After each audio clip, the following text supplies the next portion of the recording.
اس programme کے اخراجات جو اسمر منسٹریز کے دوست اور پارٹنرز ادا کرتے ہیں۔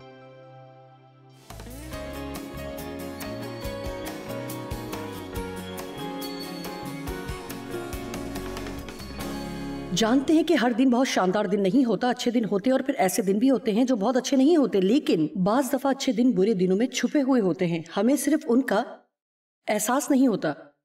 لازمی ہے کہ میں یہ دوبارہ کہوں، بعض دفعہ آپ کے اچھے دن دراصل برے دنوں میں چھپے ہوئے ہوتے ہیں۔ میں نے کہا بعض دفعہ آپ کے اچھے دن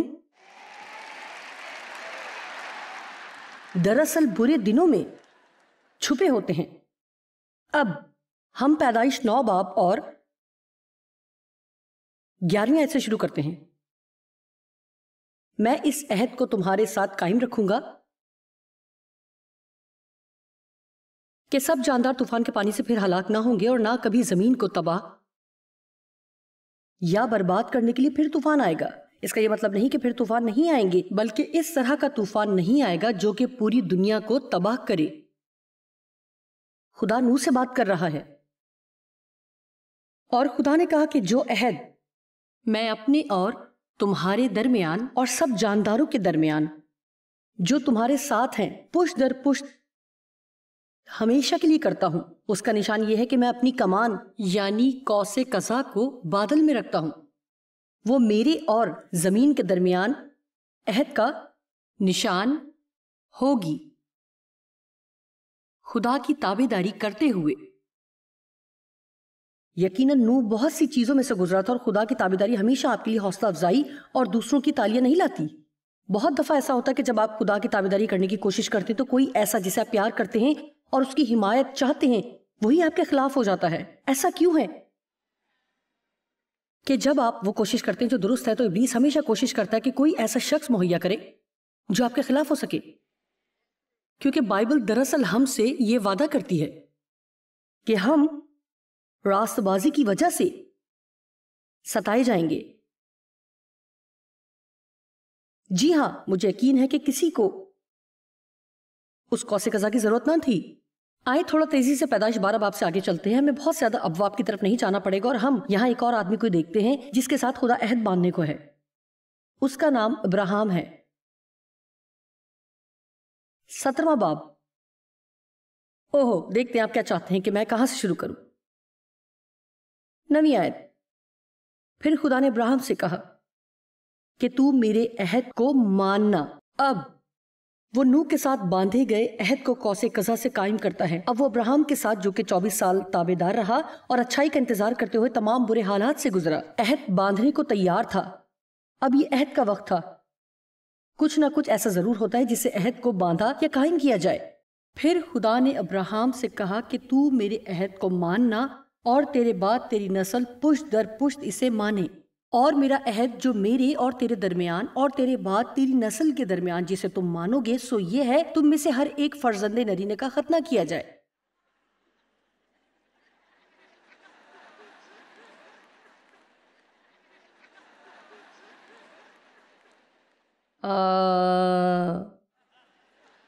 خداوند 1 منٹ میری سن، نوح کو قوس قزح کیوں ملی اور مجھے ختنہ مل رہا ہے؟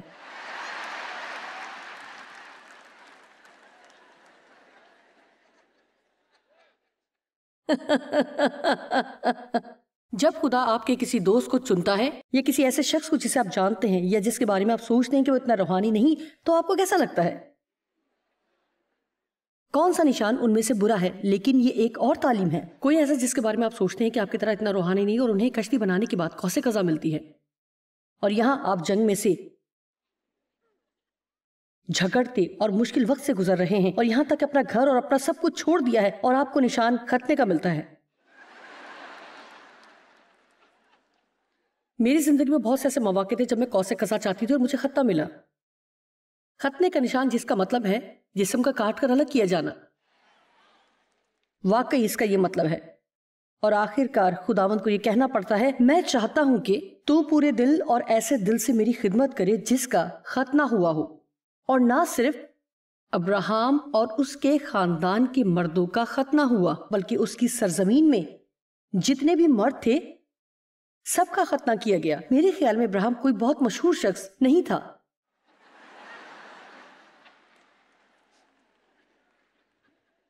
ان دنوں خدا آپ کے لیے منصوبہ رکھتا تھا اور یہ کسی اور کے لیے اس کا منصوبہ نہیں ہے.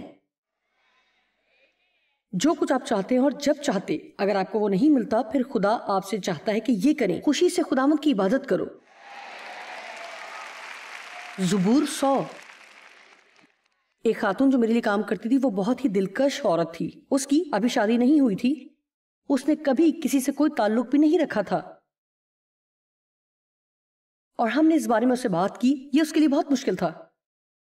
لیکن ایک دن اس نے مجھ سے کہا کہ میرا ایمان ہے کہ خدا نے مجھ سے کہا ہے کہ میری بلاہٹ یہ ہے کہ خوشی سے اس کی عبادت کروں. اور میرے خیال سے بہت اچھی بات تھی. اگر ہمیں وہ نہ ملے جو ہم چاہتے ہیں تو پھر کیا ہم خوش ہو سکتے ہیں؟ کیا ہم کسی ایسے طوفان میں گزرتے ہوئے جس سے پہلے نہیں گزرے گیت گا سکتے ہیں؟ ہمیں خدا کے فیصلوں پر بھروسہ رکھنا ہے. آئے پطرس کی زندگی کے بارے میں کچھ دیکھتے ہیں. یوحنا 21.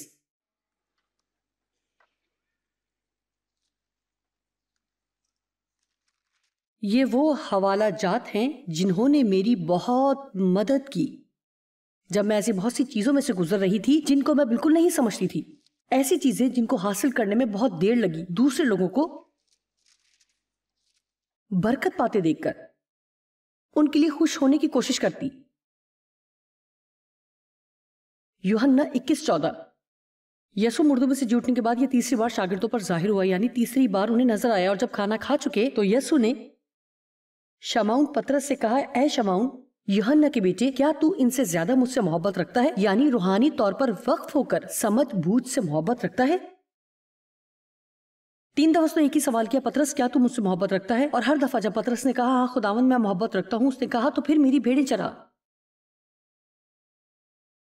میرے بروں کی حفاظت کر، میرے برے چرا. پطرس تو مجھ سے محبت رکھتا ہے؟ ہاں خداوند تو جانتا ہے میں رکھتا ہوں، میری بھیڑیں چرا. میرے ترجمے کے مطابق اچھا اگر تو مجھ سے محبت رکھتا ہے تو دوسروں کی مدد کر. میرے خیال میں سب سے عظیم طریقہ جس سے خدا کے ساتھ ہماری محبت ظاہر ہو سکتی ہے وہ یہ ہے کہ کسی دوسرے کی مدد کی جائے. اس کی تلاش میں کسی کی مدد کریں یا کسی کی تکلیف سے رہائی کے لیے اس کی مدد کی جائے.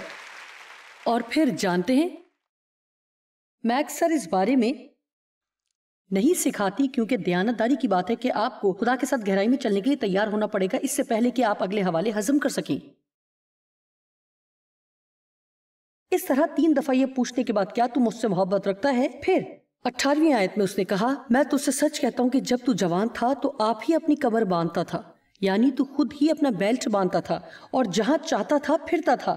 مگر جب تو بوڑھا ہوگا تو اپنے ہاتھ لمبے کرے گا اور دوسرا شخص تیری کمر باندھے گا اور جہاں تو نہ چاہے گا وہاں تجھے لے جائے گا. کیا آپ سے پیار کرنے کا مجھے یہ اجر ملے گا؟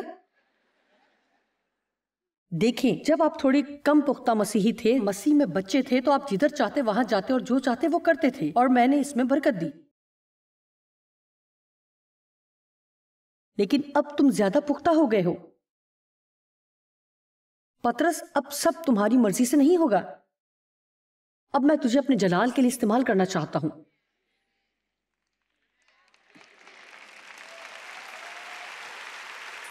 اور اب کوئی اور تجھے وہاں لے کر جائے گا جہاں تو جانا بھی نہیں چاہتا. 19ویں آیت. اس نے ان باتوں سے اشارہ کر دیا کہ وہ کس طرح کی موت سے خدا کا جلال ظاہر کرے گا. جانتے کہ پطرس کو الٹی صلیب دی گئی. سیدھی صلیب دیا جانا برا ہے، لیکن الٹی صلیب دیا جانا اس سے بھی برا ہے. اس نے ایسے ہی جلال دیا اور یہ کہہ کر اس سے کہا میرے پیچھے ہو لے. اور مجھے پطرس کا یہ رد عمل پسند ہے، میں بھی ایسا ہی کرنا چاہتی ہوں. پطرس نے مڑ کر اس شاگرد کو پیچھے آتے دیکھا جس سے یسوع محبت رکھتا تھا، وہی جس نے عشائے ربانی کے وقت اس کے سینے کا سہارا لے کر پوچھا تھا کہ خداوند تیرا پکڑوانے والا کون ہے؟ پطرس نے اسے دیکھ کر جو کہ یوحنا تھا یسوع سے کہا، اے خداوند اس کا کیا حال ہوگا؟ اس کے ساتھ کیا ہونے والا ہے؟ آپ کا کیا خیال ہے کہ یہ عجیب بات نہیں جو بائبل میں لکھی ہے؟ کہ اچھا اس کے بارے میں کیا خیال ہے؟ اس کا کیا ہوگا؟ یقیناً تو اسے قوس قزح نہیں دے گا جبکہ میرے جسم کو تو کاٹ کر پھینکے گا. جی ہاں، اس کا کیا ہوگا؟ اب یہ کہ میں پطرس کو تو نہیں جانتی، مطلب میں واقعی نہیں جانتی، لیکن میں اس کی شخصیت کے بارے میں تھوڑا بہت جانتی ہوں کیونکہ میرے خیال سے میں عورتوں کی پطرس ہوں. میں اس کی طرح کا لباس تو نہیں پہنتی، لیکن آپ سمجھ گئے ہیں۔ اور وہ بھی ہمیشہ بولتا رہتا تھا، اس نے بھی بہت بے وقوفانہ باتیں کی، لیکن وہ خدا سے محبت رکھتا تھا، حقیقتاً اس سے پیار کرتا تھا۔ اور میں جانتی ہوں کیونکہ میں پطرس کی شخصیت کو جانتی ہوں، میں جانتی ہوں کہ اسے یوحنا کے ساتھ تھوڑا مسئلہ تھا، کیونکہ پطرس ایک سرگرم شخص تھا اور یوحنا پرستار تھا۔ وہ صرف یسوع کے ساتھ ساتھ رہنا چاہتا تھا۔ کھانے پر وہ اس کے سینے کا سہارا لیے ہوئے ہے، اور پطرس سوچ رہا ہوگا بڑی گہری دوستی، اتنا کچھ کرنے کو باقی ہے، کیا تم کھڑے رہو گے، کام کرو گے؟ اور یہ یوحنا ہی تھا جو کہہ رہا تھا کہ وہ شاگرد جس سے یسوع محبت رکھتا تھا۔ یوحنا کی کتاب میں ایسے 4 حوالے ہیں، اور یوحنا ہی نے یوحنا کی کتاب لکھی تھی۔ میرا مطلب یہ کس قدر ناراض کرنے والی بات ہے کہ میں وہ شاگرد ہوں جس سے یسوع محبت رکھتا تھا۔ اس کے اعتماد نے پطرس کو حیرت میں ڈالا ہوا تھا، لہٰذا ہمارے پاس اس کے لیے مزید وقت نہیں، لیکن میں جانتی ہوں کہ یہ ان کے لیے بہت مشکل تھا۔ اچھا، اگر مجھے یہ مل رہا ہے تو اسے وہ کیوں مل رہا ہے؟ اور مجھے یہ نہ بتائیں کہ یہ آپ کی زندگی کا حصہ نہیں، کیونکہ میں جانتی ہوں ایسا ہے۔ آمین۔ آپ کے خیال میں کیا ہو سکتا تھا اگر ہم یہ فیصلہ کر لیتے، خداوند اب سے میں یہ بھروسہ کرتی ہوں کہ تو میری زندگی کا مالک ہے، اور تو میرے لیے کوئی بھی انتخاب کرے، خداوند میں اپنی زندگی کے ہر لمحے ہر طرح خوش رہوں گی۔ میں یہ انکار کرتی ہوں کہ میں ایک بھی اور دن دکھی، ناخوش اور حسد میں رہ کر نہیں گزاروں گی کہ کسی دوسرے کو کیا ملا ہے، تو میرے لیے کیا منصوبہ رکھتا ہے۔ اور کوئی شخص ایسا نہیں جو اس منصوبے کو پورا ہونے سے روک سکے، کوئی نہیں، کوئی بھی نہیں۔ داؤد کے بارے میں کیا خیال ہے جب ساؤل نے یہ ثابت کیا کہ وہ اچھا بادشاہ نہ ہوگا؟ سیمیول نبی کو بھیجا گیا کہ وہ یسی کے خاندان سے نئے نبی کو مسح کرے، اور داؤد کے علاوہ تمام بھائیوں کو بلایا گیا، یہاں تک کہ انہوں نے داؤد کے بارے میں سوچنے پر بھی غور نہ کیا۔ کیا آپ کبھی اتنا پیچھے ہوئے ہیں کہ کوئی آپ پر کبھی غور بھی نہ کرتا ہو؟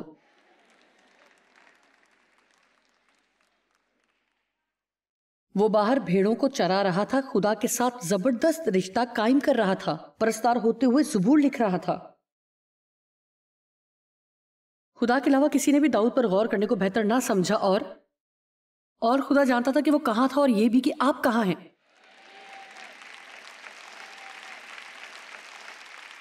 اور تمام بیٹوں سے ملنے کے بعد یہ بھی نہیں، یہ بھی نہیں، یہ والا بیٹا بھی نہیں۔ پھر نبی نے کہا کہ کیا کوئی بیٹا رہ گیا ہے؟ جی ہاں، ایک ہے۔ جیسا وہ کہتا ہوگا، ایک ہے، سب سے چھوٹا۔ لوگ ایسا کیوں خیال کرتے ہیں کہ اگر آپ نوجوان ہیں تو آپ میں دماغ نہیں؟ میں جتنے بھی پرجوش اور تخلیقی صلاحیت رکھنے والے لوگوں کو جانتی ہوں وہ 20 سال تک کے ہیں۔ آمین۔ خدا کا شکر ہے کہ کچھ ہمارے لیے کام کرتے ہیں۔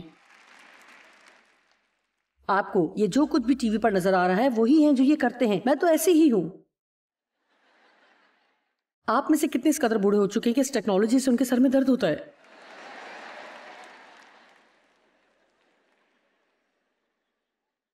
پھر وہ داؤد کو لے کر آئے، اور خدا نے کہا یہی وہ ایک تھا جسے بادشاہ کے لیے مسح کرنا تھا، لیکن 20 سال تک 20 سال تک وہ اس کے جسم کو مصلوب کرتا رہا، قربان کرتا رہا، جسم کو مصلوب کرتا رہا۔ ساؤل اس سے حسد کرتا تھا اور وہ اس سے نفرت کرتا، کیونکہ وہ جانتا تھا کہ وہ اس کی جگہ لے گا، وہ جانتا تھا کہ وہ اس سے بہتر شخص ہے۔ اور داؤد کو غاروں میں چھپنا پڑا، جبکہ ساؤل نے اسے مارنا بھی چاہا، اور ساؤل نے ہمیشہ ہی اسے نیزے سے مارنا چاہا۔ جیسے ہی وہ اسے محل میں دیکھتا وہ اس پر نیزہ پھینکتا۔ ہر کوئی جانتا ہے کہ آپ کیا کرتے ہیں کہ جب کوئی شخص آپ کی طرف نیزہ پھینکتا ہے تو آپ اسے واپس پھینکتے ہیں. لیکن داؤد کو نیزہ مارنے کی مہارت نہ تھی، جس سے ظاہر ہو رہا تھا کہ وہ مرد خدا ہے. میں نے کہا داؤد نے کبھی نیزہ واپس پھینکنا نہیں سیکھا تھا. اچھا، خداوند برکت دی. تم میرے ساتھ ایسا سلوک نہیں کر سکتے. میں بدلہ ضرور لوں گا. اچھا، اتنی جلدی بھی قوس قزح کی توقع نہ کریں.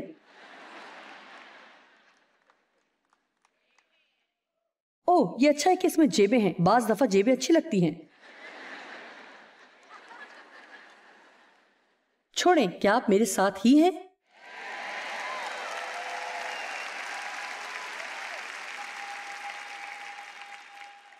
ایسا لگتا ہے کہ مسیح یسوع کا پطرس، یوحنا اور یعقوب کے ساتھ ایک خاص قسم کا رشتہ تھا. اور جب وہ اس چھوٹی لڑکی کو زندہ کرنے گئے جو کہ مر چکی تھی تو تمام شاگرد اس کے ساتھ تھے، لیکن ایک ہی جھلک ملتی ہے کہ پطرس، یعقوب اور یوحنا اندر گئے اور دوسرے سب باہر انتظار کر رہے تھے. میں حیران ہوں کہ یہ کیسا لگا ہوگا. آپ مجھے کیوں نہیں لے کر گئے؟ اور جس پہاڑ پر یسوع کی صورت بدلی وہاں بھی صرف پطرس، یعقوب اور یوحنا اوپر گئے. دوسروں سے کہا کہ وہ پہاڑ کے نیچے صرف انتظار کریں.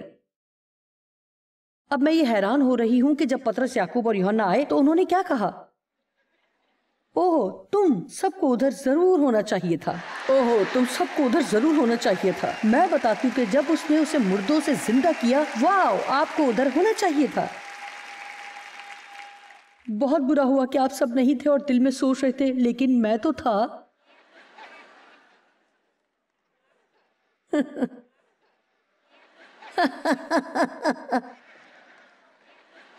میرے خدایا،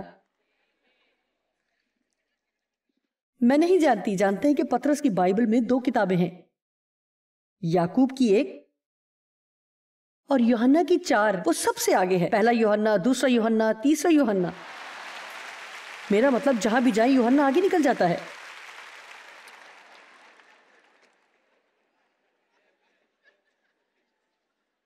معلوم ہے، یہ ایک اور کہانی ہے. میں آپ کو بتاتی ہوں. میرے لیے یہ ایک مشکل دن تھا. میرے خدا، میری ہمسائی کو قوس قزح ملی اور مجھے ختنہ مل رہا ہے.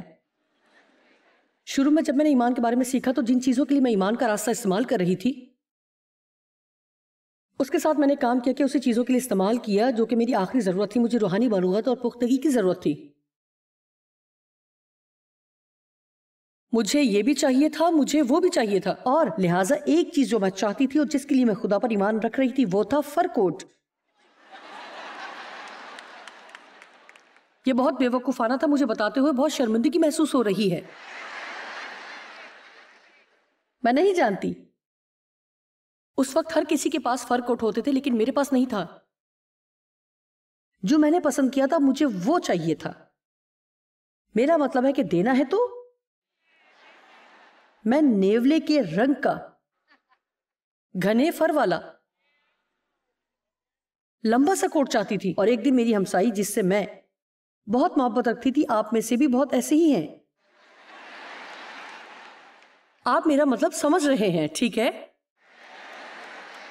مسیح کی محبت میں اس سے پیار کرتی تھی.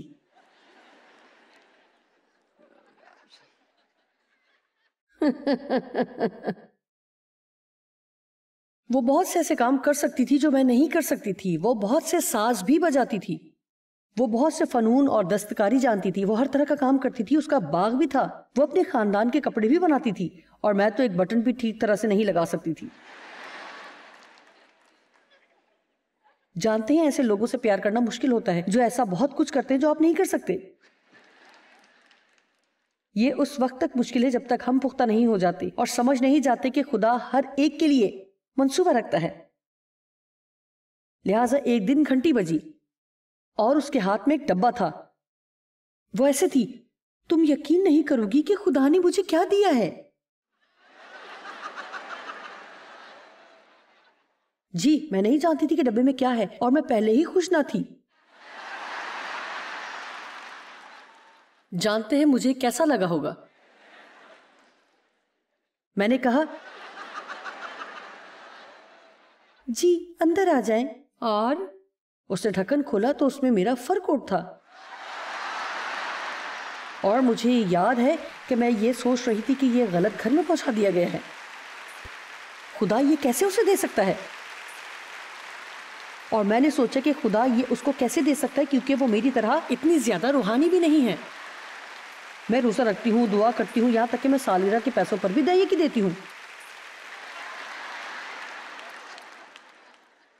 اور وہ ہر ہفتے $2 دیتی ہے. آپ ہنس رہے ہیں کیونکہ آپ سمجھتے ہیں کہ میں کیا کہہ رہی ہوں.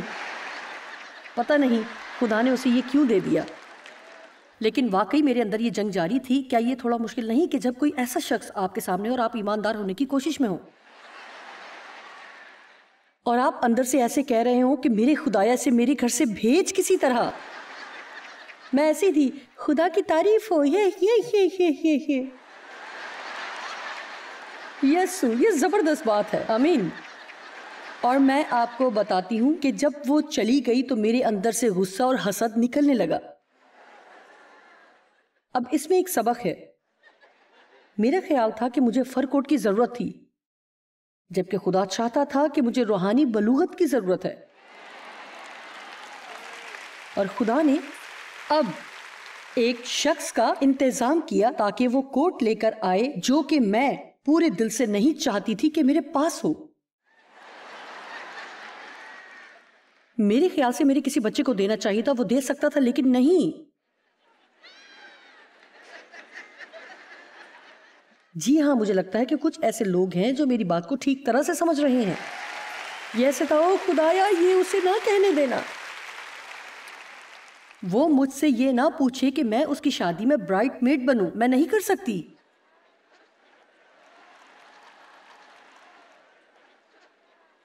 لیکن میں آپ کو بتاتی ہوں کہ یہ واقعی روحانی بلوغت ہی ہے جب ہم کسی کے لیے سچے دل سے خوش ہو سکتے ہیں. کوئی وہ چاہتا ہے جو ہم نہیں چاہتے کہ ہمیں ملے، پھر بھی وہ ہمارے پاس نہ ہو. یہ خدا سے محبت کا حقیقی بھروسہ ہے کہ اس پر اتنا بھروسہ کرے کہ یہ کہہ سکے، جانتے ہیں کیا خدایا، اگر تو چاہتا ہے کہ میں یہاں کھڑی ہو کر یہ دیکھوں اور اس کی کوئی وجہ ہو تو میں تیرے فضل اور مدد سے ان لوگوں کے لیے خوش ہوں گی، کیونکہ میں جانتی ہوں کہ تو میرے لیے صحیح وقت پر بہترین کام کرے گا. آمین. لہٰذا یہ ہے کہ اگر آپ قوس قزح چاہتے ہیں، آپ کو ختنہ ہی مل رہا ہے تو خوش ہوں. اب میں تبلیغ جاری نہیں رکھ سکتی، میں تھک گئی ہوں. میں نے کہا جب آپ قوس قزح چاہتے ہیں.